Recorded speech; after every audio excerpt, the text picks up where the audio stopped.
Welcome to the Wealthy Business Goddess Show for purpose-driven, passion-fueled spiritual entrepreneurs ready to live their purpose, passion and prosperity as they create the life and business of their dreams whilst transforming the world, doing what they love and making fabulous money. Each week we bring you inspiring and empowering topics, popular thought leaders to empower you to transform all areas of your life and business. With your host, spiritual intuitive, entrepreneur, transformational business coach and mentor, Kimberly Lovell. Hello sweethearts, and it's Kimberly Lovell here, your host of the Wealthy Business Goddess Show, and I'm super excited to share with you today a wonderful guest. I'm going to tell you all about Trilby Johnson. Welcome, Trilby. Hi Kimberly, I'm so happy to be here. Thank you so much. Hey. Yeah, so let me introduce you properly. So, Trilby Johnson is an author, speaker and body energy alchemist. She supports conscious, forward-thinking individuals to attain their next level of expertise, spiritual well-being and transformation. When they connect the essence of who they truly are and realise and align with their full potential, they can live happy, healthy and successful lives. Trilby specialises in quickly resolving the core imbalances that destabilise and hinder a genuine, one-of-a-kind body-mind-soul connection. She's the founder of her own successful business, Trilby Johnson The Connective, and through her work and writing, Trilby supports her clients in attaining their next level of expertise with her gentle yet effective methods that she's gained from over 25 years of experience in behavioural psychology and the healing arts. Trilby is a successful author of 2 books, Fearlessly Alone, Stop the Lonely Crisis and Find Your Happy. Love that.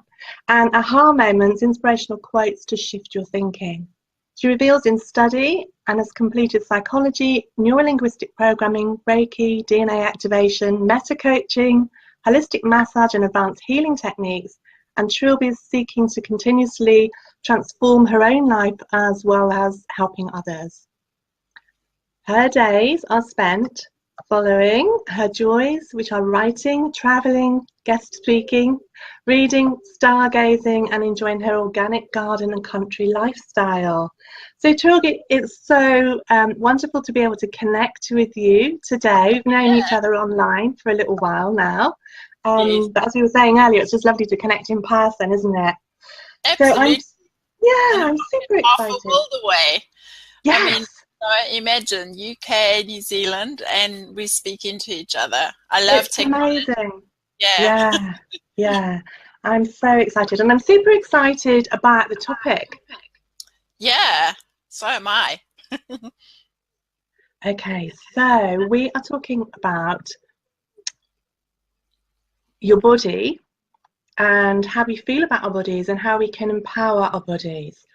So I know that you believe, and I would totally be in alignment with this, that our body image is impacting abundance and success. Yeah.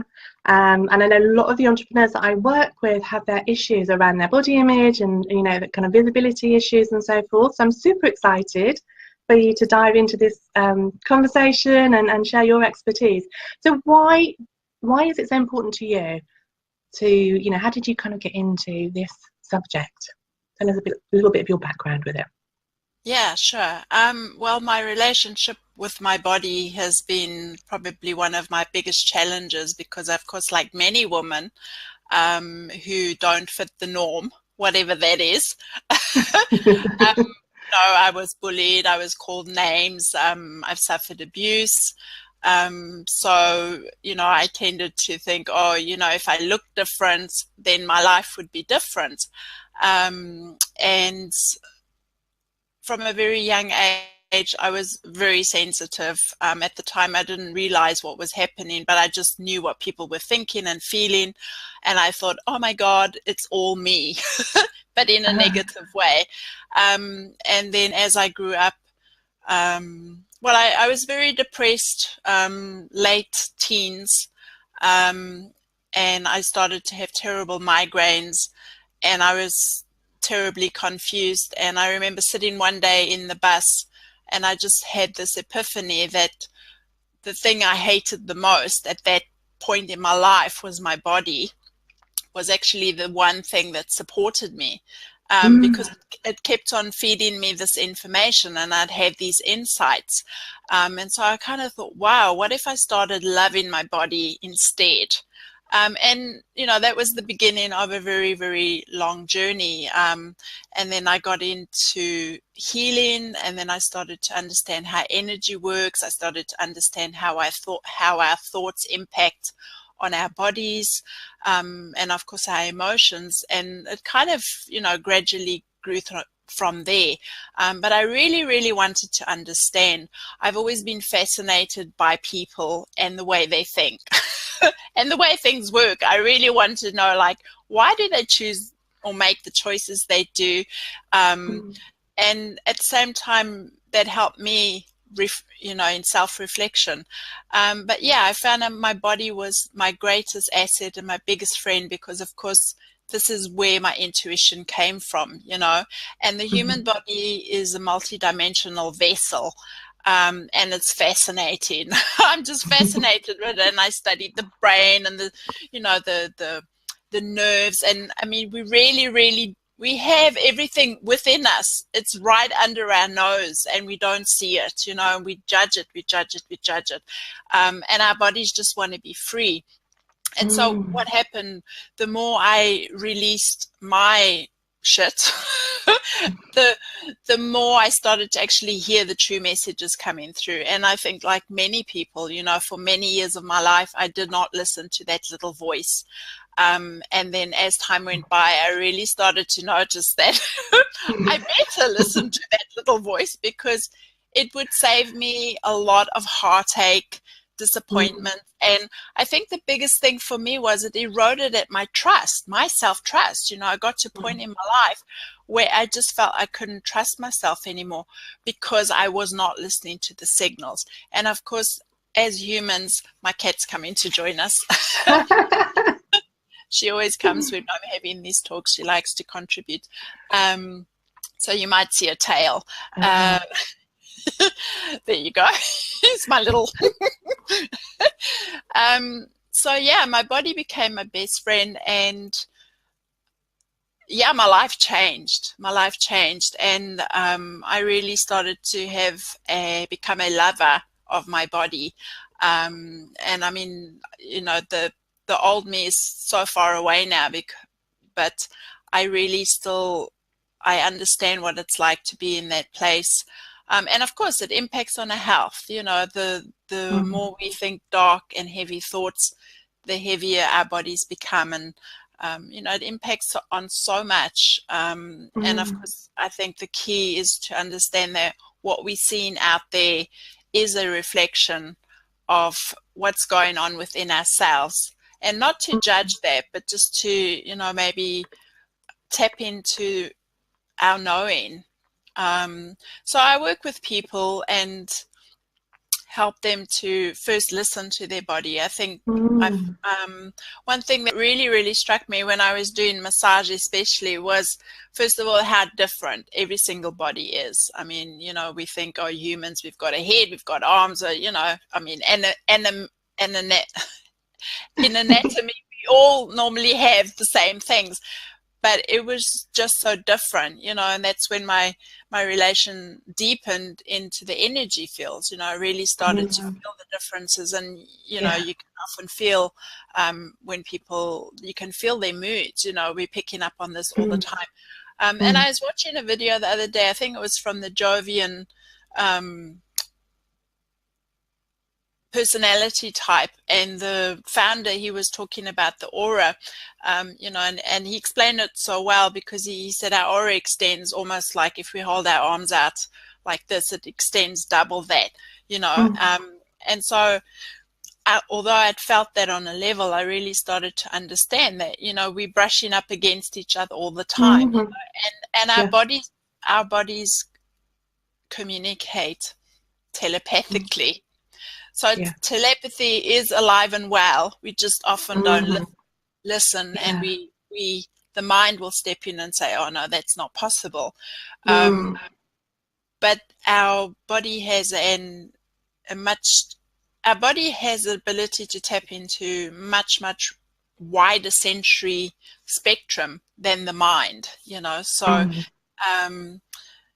yeah, and the more you love your body, well, the more I loved my body, my life did change. So, and it's an ongoing journey, the more, that's what's so fabulous, because the more, every time I think, okay, right, now I've kind of got it sussed, then there's another level that comes up. So it's ever expanding. Sure. It's really, really exciting. And just exploring the possibilities. Our bodies are capable of so much more than I love we that. I think, for my, I love that you're kind of really highlighting, I think, the wisdom within the body, and how when we pay attention to the body, that we've got access to more information, and that it's about honoring our body. I know for myself, and for a lot of spiritual entrepreneurs, I think I'm speaking to here, is that and maybe this was your experience, I'm not sure, Trilby, but for me, I was always kind of I was on my pathway at a very early age, and always more connected with the spirit realms and the mental emotional body, as opposed to the physical body, so it was almost kind of like, not dismissive exactly, there's some things about the body that I absolutely loved, but it was kind of like some of the spiritual programs that we have around the body, and if we look at the spiritual teachings, it's about kind of like denying the body and overcoming the body, right? And so often, I think when we're kind of more spiritual, that we kind of put the body aside or don't pay as much attention to it, and I know for me that the body kind of felt restrictive, because I know that we're more than the body. So I love how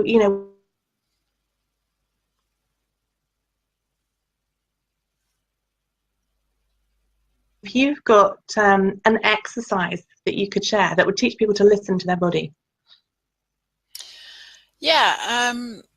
Well, I ask questions, in kinesiology, they do something called muscle testing, and people can often substitute that with a pendulum, but I find, because I don't, like when I go to the supermarket, I don't exactly like to pull out a pendulum in the middle of the aisle and say, what would you like to eat, So I've kind of attuned my body, and that's the beauty of it, because the more you deepen your relationship, and the more you accept the invitation, it's like, somebody who's shy, if you keep on rebuffing them, they're just going to shut up and not say anything. And it's the same with the body. When it's been denied for so long and been told, oh, be quiet, then it takes time for it to kind of trust, it starts to, the more we're open to receiving the information. So I ask questions, and I mean, I literally do throughout my day, and I've tested it, because I thought, like, for example, I want I don't know, a piece of chocolate now. And I started to test it, and sometimes the body would say yes, and sometimes it would say no. So, and then I started to get acquainted, because we are all unique, and we change throughout the day, and often if we've got very strong emotions, that can sometimes override the body's natural wanting. So it's important at first, especially, to check. So I do what I do, muscle testing, and people need to find whatever works for you. Some people like to have tap their finger, or they just have a specific little thing that they can do. But I just really hold whatever it is in front of me. And this is for anything. It's not just food. If I want a decision or that, and I instruct it like I would a pendulum, for yes, move forward, and for no, move back. And then I take a deep breath, and I just ask my question, and it's great, because it can help you so much, even for like relationships, people that I thought, oh yeah, I really fancy them, and I asked my body, and my body went, no way. And I thought, what? But it saved me a lot, because we we get into this, the brain is trained in a certain way, and so the brain is very good at matching things, you know, and anything Mm-hmm. kind of different it discards, and then if it doesn't find the matching data, then it starts to go to that selection, and so it will override the body, you know, and it's this symbiotic relationship. But often if you're someone who's very mental, and I was and am very analytical, so I really need to remind myself to drop into the body.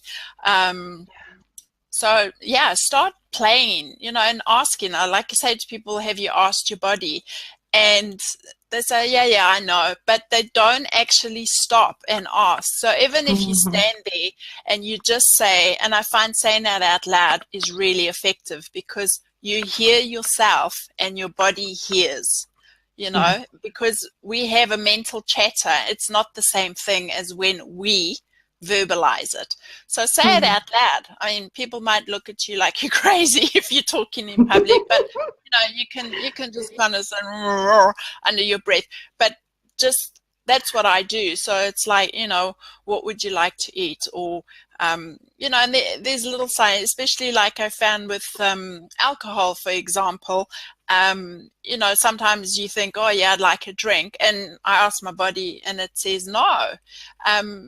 Because we can have these cravings that are, you know, coming from elsewhere, which the actual body doesn't need. And one thing that's really great is, am I really hungry? Because often what can happen is if we're dehydrated, the body can actually give the same signals as when you're hungry. And if you're not asking, that's why a lot of, you know, nutritionists and that recommend that you drink a glass of water before a meal or when you feel hungry, because it's often not to dull the hunger, but it's often just dehydration. So there's a lot of things we can start to do. But I think, first of all, make the decision.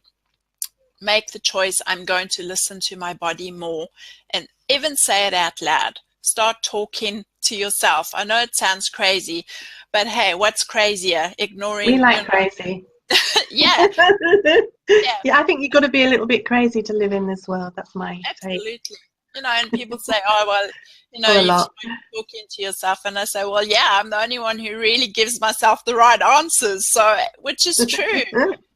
And the more you build that relationship, the more your body knows that you trust it and that you will listen to it.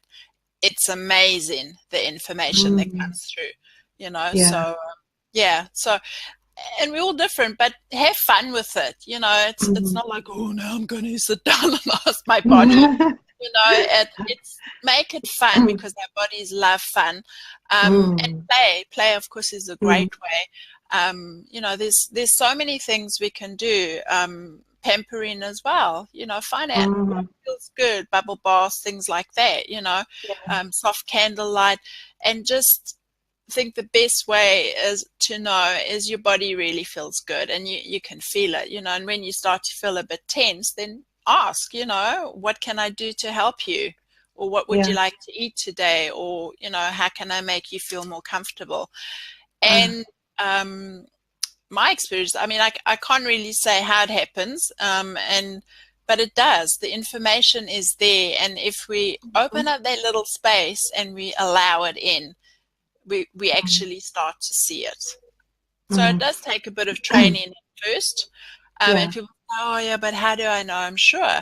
And well, you know, that's how we learn. So try a thing. If you're not sure, say if you think, oh, you know, should I eat, I don't know, this apple, you know, and you get like really bad indigestion afterwards, then I'd say that, you know, no, the answer was no, don't eat the apple, kind of thing, you know. So, and just kind of take note. But also, having said that, remember our body changes every day.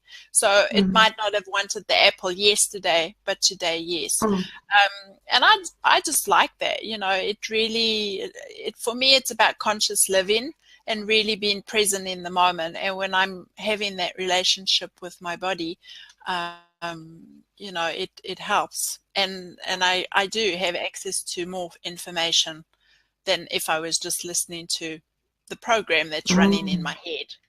Yeah, I love that. I think my my experience with the body, which blew me away, was many years ago now. I think I was about 20 something. It's a good few years ago. And as part of my, well, not part of my counselling training, but part of my personal development, I did a year's body psychotherapy. And I was absolutely amazed. This is, that was when I kind of discovered cellular memory. Yes. And just how powerful our bodies are, and the memories that are stored. And so having that conscious connection and communication with our bodies is so powerful. And I love what you're saying about, following the body's joy and connect, like what feels good. Yeah. Beautiful. Yeah. So make a decision and commit to connecting with your body and follow that joy, and be with your body every day, because it's going to be different. Yeah. Love that. Yeah. Okay. So tell us, what are the myths that you love busting, and how does this lead to freedom? Well, I love challenging everything, I mean, the way we store information is we use belief systems, but how much of that is true? So I often say, as many thoughts as you have a day, I would be questioning every thought, and not questioning in a way like distrustful or that, but, asking pointed questions. And people get mad with me when I say, well, why is not a question? It seems to be a question, but why is what I call a dog chasing its tail question. Because when you ask why, all it does is it flips the energy back, and so you're in this loop. Well, if you're trying to break a pattern or a myth, bust it open, if you're in a loop, you're going to get the loop. So ask a question that opens up the energy, in the sense is that it stops the loop and something else can show up. But yeah, myths, I mean, especially about women, like, whoever decided that there was one way that we had to look? I mean, it's so crazy, and yet we all live our lives like this, most of us, I mean, there were the statistics, like 9 out of 10 women, I think I saw, at least once a week, which I think it's more, but, they look at their body and want to change something about it, and I'm not saying to judge that either, but it's how are you judging it? Because our bodies can morph, they can really change. But it's like that saying, you attract more bees with sugar than with vinegar, and your body's the same. So if you're saying, oh, you ugly fat slob kind of thing, how does that make you feel? Well, not very good, and yet I find it interesting that a lot of women find it really hard to say nice things about themselves. So I'd really encourage that we start to cultivate that, and that's already busting the myth, and just question, whose belief is this? Is it mine or somebody else's? And see how it feels. So I teach a lot of belief work, and I think that one of the issues that we have as women is that we've got these beliefs that are, not just from our own lifetime, but from the ancestors on the genetic level, from the history level, from past lives, and from the collective unconscious, and all the kind of stereotypical image and that we take on somehow, So I love what you're saying about asking, who does this belong to? Yeah. And most of the time the beliefs aren't ours, No, usually 95%, if not more. I probably would say more. Because usually, we're kind of like joyful beings, right? We're not going to think something negative about ourselves, right? Absolutely. But it's just so interesting, isn't it, how we kind of buy into the programming, and then we take it on as if it's ours, and then we kind of we're creating our bodies, right, with our thoughts. So and often when I've worked with this, because kind of my relationship with my body is something that I'm still usually working with, and I think that there's this kind of belief that in order to change something we have to judge it, right? Yeah. To make it wrong. And then Yeah. the more we make it wrong, then we it's wrong, it's not right, it's not good, and all of that. And so it's like we kind of do get stuck in that loop because we don't allow ourselves just to accept ourselves and accept our bodies, because the fear is if we accept what is, and we don't like what is, if we accept it, it's never going to change, right? But the Absolutely. reverse is true. And that's a perfect example of the mind, when we understand that the role of the mind is always to protect us, in the sense it's trying to, not let us get hurt. So it's going to think thoughts or suggest thoughts that make us think, well, if you change that, then people will love you more. Whereas if you go to the body and you start to connect to that, the body does not work on judgment. The body just goes basically with sensuality, it's pleasure, as you said, joyous beings, and the body will just naturally move towards that. And I think, as you mentioned earlier, that's why historically, they targeted the flesh, because they knew, and I talk about that in my book, they knew that if they cut us off, divided us from our body, and made it seem bad, that they were actually, I believe, cutting us off from our source. And our knowing and our intuition and all of who we are. And of course then there's sexuality and all that. So I mean the myth about sexuality, I mean that's huge, and there's all the archetypes and all that. But I mean ultimately sexuality is our life force, and it's been certainly in Western society, and especially through religion, it's been become a thing that's only to do with sex, which only can happen in marriage. And this is what the myths we are busting as women step out more and more. And it's very important that we connect to our sexuality and our sensuality, so because that's our power, and also the myths about masculine and feminine power. I mean, even there's division, and is that true? So it's asking things like that, but and also just asking our body, what would make you feel good, and our bodies kind of know. It's like if you walk into a room and people have been arguing, usually you feel it, you might not know exactly what was going on, but there's a tension in the room, and that's how your body's kind of saying, ooh, it's not saying anything. Let me rephrase that. It's letting you know that there's some really strong vibes around, but absolutely spot on. If you're thinking, you're stinking. I love that that saying, because it just kind of reminds me, oh yeah, I'm stinking now, and it smells bad. It smells bad because it's very one-track mind, and whilst the mind does have its role, it's not the whole picture. Our mind can be used to access higher realms of information, and I think that's what our body's great for. So myths ask everything. I mean, the archetypes and things like that, I love exploring that kind of information, and the metaphors behind them, and the stories behind them. And they if we kind of allow ourselves to go read between the lines, then we start to understand, there's more than just the face value. So ask questions. And I think most important, I would say, is this true for me? Because even if it is a belief, or even if it is the truth, is it true for me? And is it true for me in this moment? Because we're all in different places, and I firmly believe that as many people as there are on this planet, that's how many unique talents and gifts there are.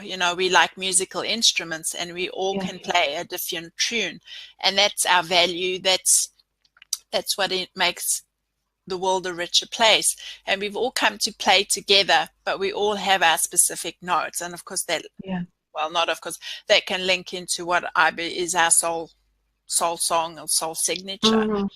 And Mm-hmm. so to honor that, and the best way I have found is through the body, and to allow it expression, and there's just it is our vessel. It's our vessel while we're on earth, and we experience everything through it. So and just for fun, just start telling your body that you love it, thank Yeah, you why for wouldn't we? digesting my food. Thank you that I slept so well last night. Thank you that I woke up at 2 a.m, and just be open, start thanking. They say gratitude is so powerful.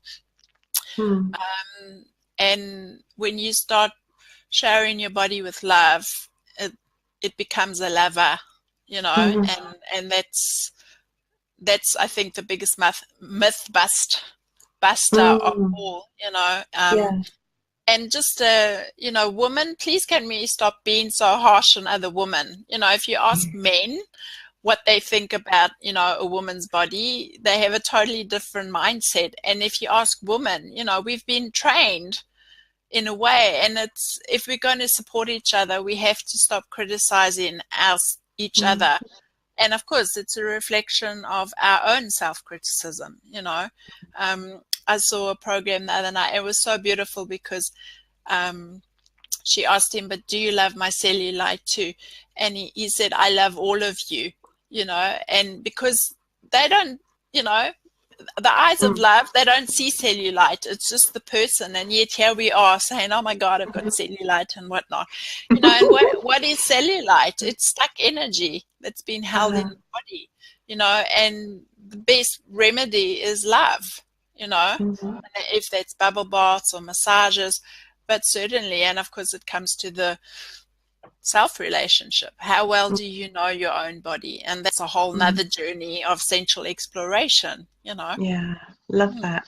So I recommend massages. I love massages. Although some of us, not me, some women may not like. I know some women, they don't like massage, but I absolutely love massage. My body is so greedy for it. So I indulge my body. And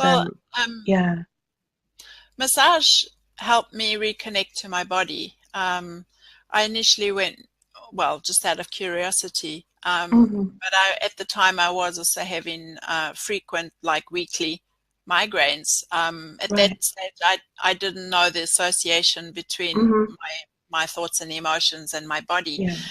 But after, say, 3 months or so, I kind of realized one day, oh, hang on, I'm not having migraines anymore. And I was very lucky because I had an amazing masseuse, and she was so nurturing. And that started to deepen my relationship with myself, because we can get to a point of emotional numbness where we're so dissociated, and the body just gets to a point where to kind of deal with the emotions, you become numb. And I found, and then later I became a massage therapist myself, because I wanted to give back. I wanted to share that experience and give back to people, because I knew the importance. And I often found people who didn't like to be touched were, exactly those who needed it the most. So, find different ways, and seriously, start touching yourself, in whatever way, caressing your arms or whatever, and getting to know your own body, because it's this distance, and there's something very powerful in touch, and if you can't give that to yourself, then that's why have a pet, that's a very nice way, because you can, when you're petting your pet, you actually, you're receiving as well.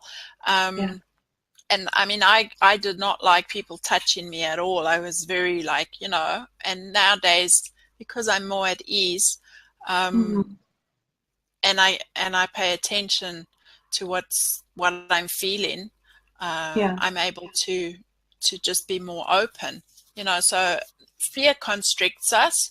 So it's to open that up. Yeah, and there's different ways, you know, if you like to, I don't know, go have a sauna or something, but find what works for you. Mm-hmm. But definitely, I think, you know, explore touch. It's Mm. very powerful. Let's talk about abundance and success and how, Yeah. because some people might be listening to this and think, well, how does this help us to be abundant and successful? Can you speak to that? Yeah, absolutely. Well, I noticed in my own life that, you know, when I was telling myself horrible things showed up, you know, and I mean, people tend to think more of abundance as money, just money, but it's so much Mm-hmm. more, you know, it's the Yeah. relationship you have with everything. So of Mm-hmm. course, if you're telling yourself that you're not good enough, well, that's going to be reflected in your levels of abundance. Mm-hmm. And it shows up in lack of success more. Again, it's Mm-hmm. that what we see out there is a reflection of our inner state, and it's not to judge it. It's to, I think, develop a ability of observation, of discernment, and of detachment, Mm-hmm. and get to a point where we can say, "Wow, that's interesting. I'm noticing, you know, that." That person makes me angry or things like that, you know. And it's not about denying your emotions either, you know. I think you Mm-hmm. mentioned earlier, but there seems to be an expectation of people who are spiritual that they never get angry, that they're never afraid, and that they don't swear. Well, no, that's not true. I think it's just and you know, what is spirituality anyway? I think it's just the label that we've put on something, you know. But some of the most spiritual people Mm-hmm. I've met don't consider Mm-hmm. themselves Mm-hmm. spiritual. Yeah.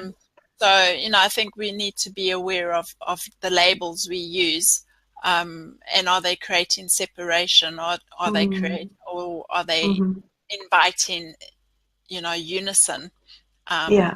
working together. Yeah. So, mm, It's kind of interesting, isn't it? I think that, I'm kind of aware as you're kind of talking about that. I always say spiritual entrepreneurs, but for me, everybody is spiritual. We're all spiritual. We may not be consciously following a spiritual path, yeah, or, perhaps you're doing what spiritual entrepreneurs maybe do, right? But we're yeah, all spiritual. And like you say, these labels, that we have them in everywhere in our lives. We talk about being spiritual or not spiritual, or being fat, being thin, yeah. all these adjectives that we use to describe who we are. And yet, who are we really? Because we're not the body, we're not the mind. No.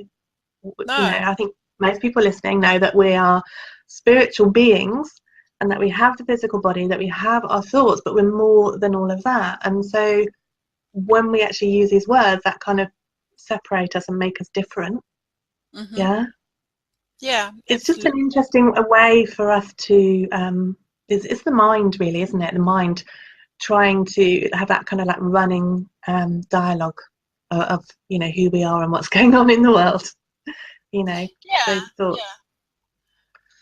yeah. Yeah, no, for Mm. sure. But yeah, I mean, I observed, you know, that when I started to feel better about myself, you know, the abundance grew. Yeah, And I yeah. think it's also about receiving, you know. So Hmm. Hmm. what do we Yeah. allow ourselves? And when we tap into our body's wisdom, our Hmm. body can indicate things to us, you Yeah. know. Um, I mean, you know, it could be something as silly as all of a sudden you get, oh yeah, you know, buy a scratchy or a lotto ticket, Hmm. Hmm. you know, things like that. Yeah. But also to, yeah, to detach from what we think success Hmm. is and abundance, and maybe revise that definition. Mm. Mm. Because, you know, if I look at what my definition of abundance or success is today, it's certainly not Hmm. the same as it was, you know, Yeah. even 2 years ago. So Yeah. it's evolving, and again, ask the questions, and our bodies, I think abundance is an extension of sensuality. It's that life force that's Hmm. Hmm. I expressing love itself. this. I love Yeah. this because Chubby, it's been really interesting for me, with this Wealthy Business Goddess show. Mm, That part of my purpose is about helping people to heal, if you like, that unconscious split between spirituality and money. And mm, yet, for me, the definition of wealth is similar to what you're saying with abundance. We can have a wealth of health. Our health is our wealth, right? If we haven't got our health, we've got, we don't have a lot. So we want to be healthy. We want to have friendships. So we want to have purpose and meaning in our life. Yeah. mm. And for me, that's all about wealth. But as you were just talking about the receiving, I think, and this isn't just spiritual entrepreneurs, right? But, it's this whole thing about allowing ourselves to receive. And so often we kind of deny ourselves. We don't give ourselves permission to have fun, to enjoy ourselves, to have money, to, have the massage or buy that pair of shoes or whatever it is, or just to simply be, right? Because Yeah. sometimes we're just so busy. Yeah, it's like when I used to believe that, my life sucked because of the way I looked. Well, yeah, life was reflecting back to me. Yes, your life sucked. Until I finally got, but hang on, it's got nothing to do with my body, in the sense that, what you put in is what you get out. So the thoughts, the vibration I was tapping into was what was making all that stuff, so I think when we follow that inner guidance, and we follow pleasure and fun and things that make us feel good, that's abundance. You can't, while I don't like to really say any emotion is good or bad, because they're just emotions, but there are different densities. But when you're telling yourself, oh, I look fat, I'm ugly, no one loves me, that's kind of heavy. And my body responds. All of a sudden it's like, the energy just, whereas, if you say, I really feel good and I love the way my skin feels, and, I love to laugh, and, it just, it's different. It's different. It feels lighter. It's more joyous. And that's abundance. So, and I think we also need to look at our beliefs around money, of course. I mean, you just mentioned the word money, and it's like, it's a hot topic. And people go into all these places, and it's like, what the heck happened? And it's like, what? I mean, there's so many beliefs. There's so much abuse, stored trauma about money. I mean, people do terrible things for money. And we're making these judgments, from a point of survival. How can I keep going? And that, and this is, staying in our body, and like you said, the cellular memory, and that gets passed on from generation to generation. And so, like with the work I do, is I have the ability to go in and connect with the body, and our bodies are just so responsive, and they just want to let go. I mean, energy is meant to move. Energy likes to flow. And it's us, we lock it in by either deciding, that works. No, that doesn't work. Because even when something doesn't work, you've locked in a belief that doesn't work. So it might not work today, but what about in 2 weeks' time? That's why I love the question. And if you think it's not going to work, then it's probably not going to work for you, right? Absolutely. And it's but no, it's I mean, abundance is, I think, feeling happy, feeling good, being at peace, all what we kind of say the positive side. And I mean, success is also a very personal thing, but I mean, body image is definitely something I think that holds women back, especially, from experiencing wealth, the wealth of well-being, and the wealth of using our mind in a different way to really tap into that ability of empowerment, rather than just empower himself. And, if you want to just give it a go, tell yourself something nice and see how that feels, and try telling yourself something horrible and see how that feels, and then choose which do you prefer, And I mean, yes, ultimately, people say, oh, well, some people stay in their comfort zone even if they're not happy. And yeah, that's true. That's so true. You can't choose for people there. I think that's our divine right, is our power to choose what we're going to do. But I've also found that, if the pain and struggle gets enough, then usually the person will kind of say, yeah, maybe I need to change this. And that's really interesting, because I found that a lot of people have this belief that they have to learn the hard way. Yes. So, yeah. Or they Well, have to suffer. No pain, no gain. Yeah. No pain, no gain. People say it all the time, and I'm like, do you realize what you're saying?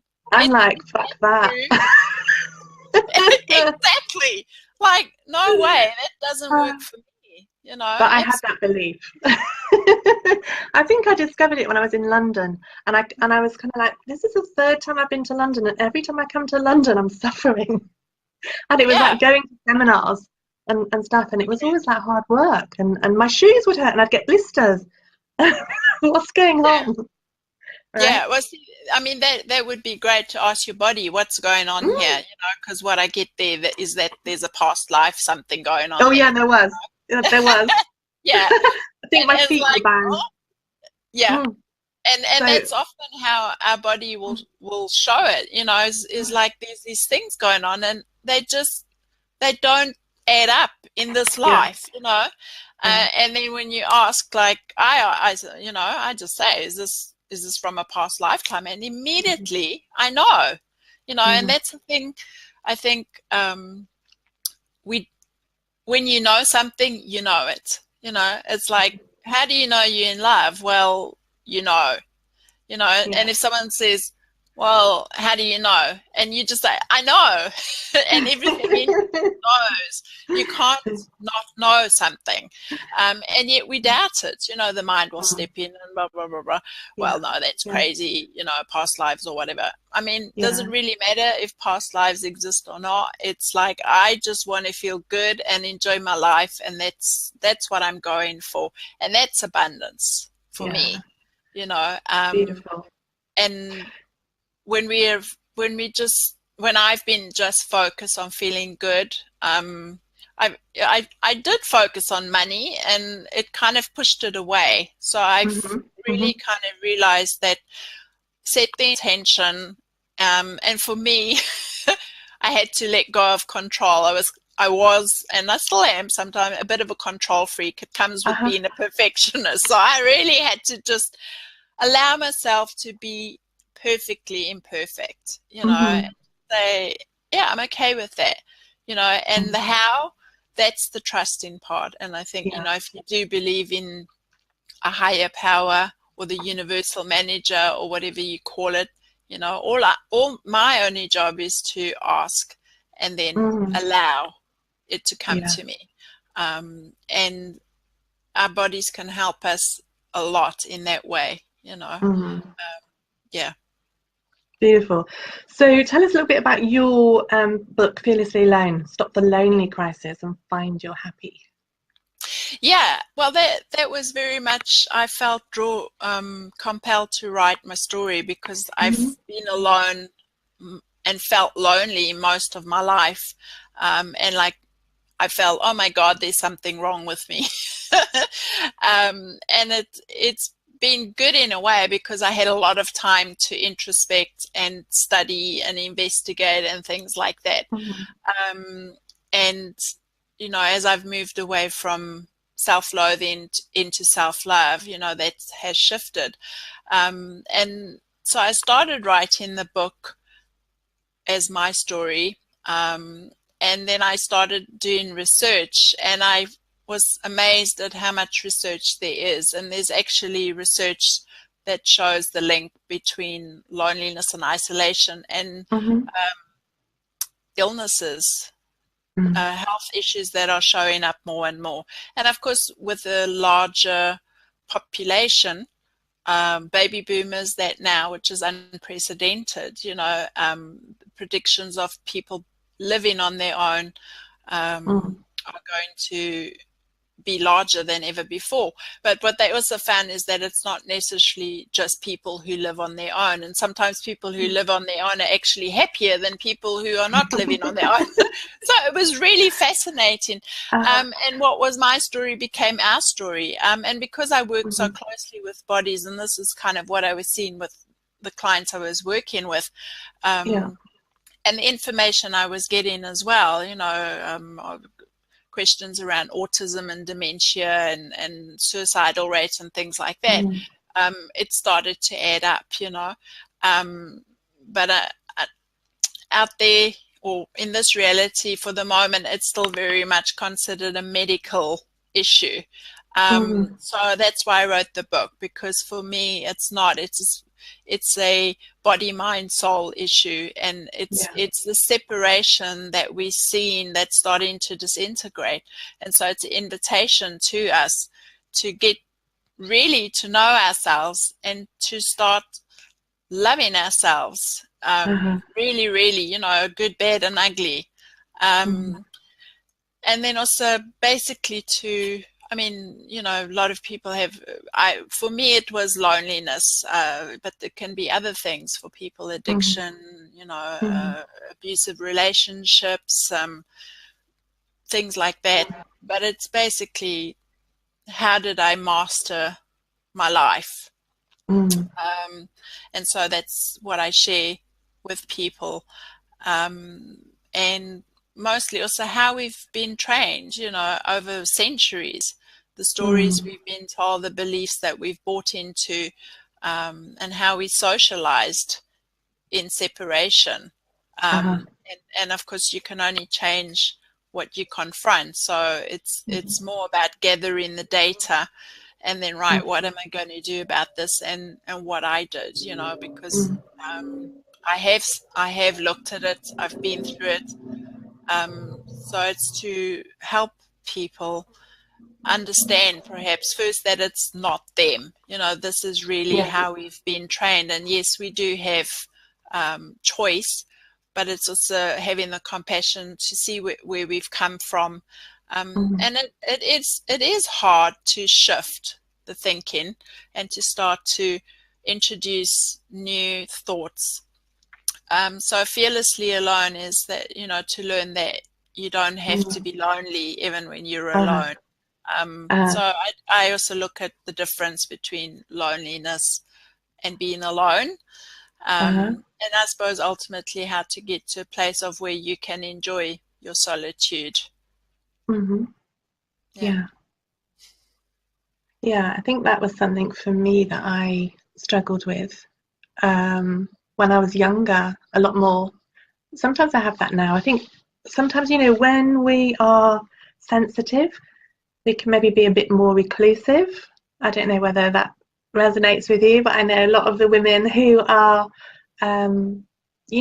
sensitive, and perhaps, we like to connect with people, then also we need to recharge our batteries, right, because of that sensitivity. And I think also there's something about we know on some level that we're not separate, that we're all connected, and we're all wanting this unity and harmony. And then sometimes kind of, with what's going on in the outside world, which is just a reflection of what's going on within all of us collectively, it's kind of like seeing that shadow stuff come up, and seeing the horrific things that kind of go on, which ultimately is serving us. But that's kind of a little bit of a hard one to swallow sometimes. It's hard in the moment. It's like I've said, well, if you're in the shit, telling someone, there's roses around the corner, that's not going to help you. They need practical help how to get out of it. So I do also share tools that I used and that I use every day,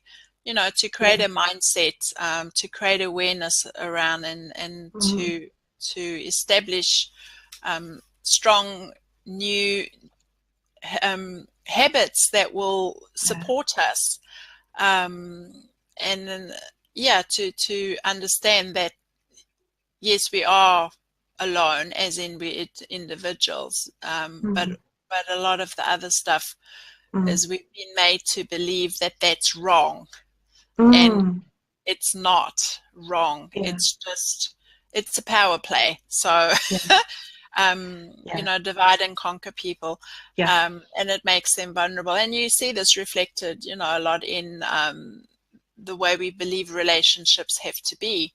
Mhm. Um, Mhm. so it's quite a full-on book, and I've packed a lot of information in it, but I wanted it to be quite broad, but kind Mhm. of cover the spectrum.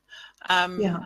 And then if people want to go more in depth, then I Yeah. might write another book, or there's many books out there, but it's for me it was important to highlight, that we Yeah. can be alone and that we are self-sufficient, but also Mhm. to care for ourselves, and then we can care for each other. Mm. I truly believe, and I know that the more I've started to love myself, I don't feel lonely anymore. Yeah. Certainly not in the same way. It's very sporadic. And I snap out of it, and I do talk about that in the book, because Mm. it's a choice as well. It's an emotion, and it's also a fear. I think a lot of people don't realize that underneath it is a fear, and Mhm. until you get to the core Mm. belief, it you know it won't really shift, because we Mm. think we're dealing with one thing and it's actually another. And Yeah. as humans, the mind is amazing because it makes all these associations, but it makes a big knot. So sometimes, so it's kind of, and it's not about unraveling it. I think it's just more about you know choosing thoughts and Mhm. beliefs that make us feel good. Because like I gave the Mm. example of when I focused on the money, that actually didn't work that way. But when Mm. I focused on just feeling good, Mm. and whatever works for someone, some people it Yeah. could be, Yeah. thinking, oh yeah, I'm happy with my money and that. So whatever makes you Mm. feel good, if that's Yeah. chocolate or or Um, whatever it is. Yeah, and it just oh, it's that's really important. interesting. I just had a thought pop up that chocolate's not going to make you rich. Then I'm like, why not? Maybe it could. Chocolate's not going to make you rich. Do you know how much chocolate they eat? I mean, I know I in know. I France, just caught myself with that thought. it Uh, chocolate is it'd it's be going to be really, yeah, $1 trillion business, right? yeah, yeah, Or pound absolutely. business. Yeah. I think when I was in Europe, I said that, the French, they eat probably, each person eats about, it was astronomical, like, Uh, 300 slabs of chocolate a year, which, yeah. there's 352 days. And so, they eat their chocolate. Um, Phenomenal. yeah, and it's a good, and then again, what's the beliefs about chocolate? So, Sure. but, Sure. that's why the body's good, because if the body knows what it wants, and it Mm. knows how to heal itself. Yeah. And I often found for me, I think the big revelation was that all the loneliness and all the searching for love out there was really my connection to myself. And Beautiful. I grow it every day, and I do that through my body, and through listening and caring for what I need, and then Mm. finding skills that help me, know what's mine, what's not mine, because it's Yeah. important. When you're an empath, highly sensitive, I mean, especially nowadays, I mean, the information overload is Mm. absolutely enormous. So it's Yeah. important, it's, and awareness trumps everything, I Mm. find, Mm. because I think it helps give a discernment. Um, so Mm. what the possibilities are, and then you can choose, whereas Mm. often people say, oh, just have faith. And I mean, faith can be very powerful, but blind faith is dangerous. Mhm. Mhm. And I think it's so it's finding your way, trial and error. But then again, what's an error? It's Mm. just, okay, next time maybe not that way.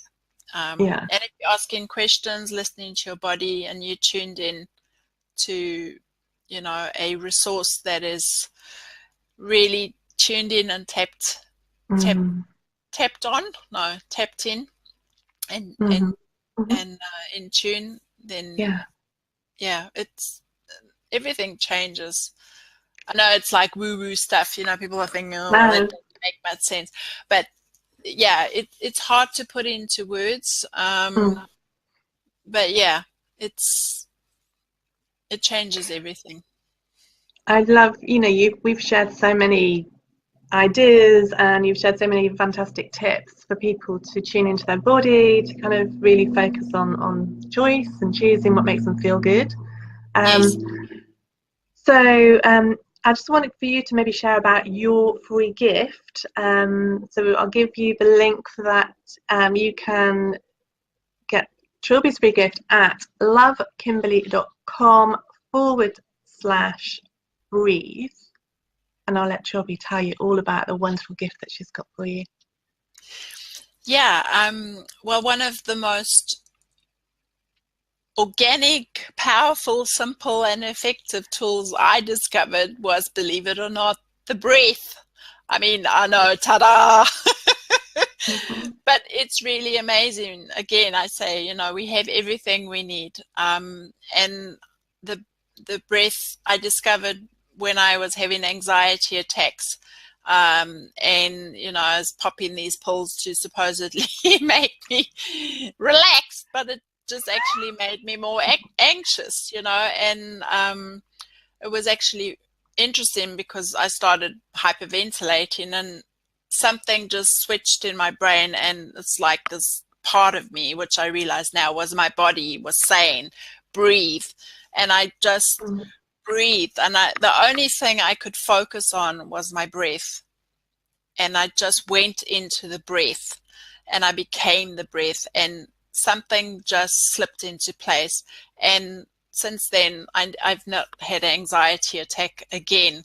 And it was so powerful because I'd been doing meditation and transcendental breathing, which made me faint anyway. So it was like, what the heck's this, you know? So, and it's good. It was all experimenting, but I just thought, okay, so that's what it's about. You know, sometimes we need to do things in different ways. So, yeah. My free gift is a little audio, and I just really share that the breath makes us really present, and that is where our power is. It's in the now moment. And when we consciously breathe, there's a shift. There's a shift in the dynamic, and our consciousness and our brain, we actually bypass the mind chatter, because the brain is tricked into believing that we're busy because we have to breathe anyway. And the brain just says, oh yeah, okay, she's doing that breathing thing, I'll just shut up for a while. And it's one of the few occasions when it shuts up because it thinks you're doing something, which of course you are. But it's like it takes you into this other space, which is so amazing. And I mean, the breath is so amazing. You know, for those of you who've done yoga as well, I mean, it's known, like the pranic breathing, and they kind of say it actually helps the body detox. Every exhalation we don't realize, but it's a detoxification. Our body is releasing what it no longer needs. And it's very symbolic, the breath. I mean, it's really the cycle of life. You know, we receive and we give, we receive and we give, you know, and it's a completion. So my audio just kind of philosophically takes you into a little meditation, relaxation, and helps to ground you. You know, so often stress, you know, our busy lifestyles, our negative thoughts, we check out. We're not aware that we've checked out, and that's why we start to have anxiety attacks, because it's kind of like our body saying, where are you? Come back. And of course, when we're in that anxious place, the last thing we want to do is come back. But the breath does it in such a way, and I think the body automatically kind of releases stress. It seems to transmute the energy just through the breathing itself. And when we bring our awareness to it, it's transformational. So that's my free gift, and it's just about 9 minutes, but Yeah, I even listen to it, and it relaxes me. So it reminds me. And the wonderful thing about our body is it remembers. And so I say, you know, when all else fails, breathe. Love it. Yeah. Love it. I'm just kind of getting an idea coming in actually that maybe I want to invite people to take a breath and just breathe into your body, because body's just taken so much for granted. And what if we could just love our bodies and be with our bodies, and in being with our own bodies and accepting and loving our own bodies, that we could give other people the opportunity to do the same. So just kind of want to send love to my body and to all the bodies on the planet right now, including Mother Earth.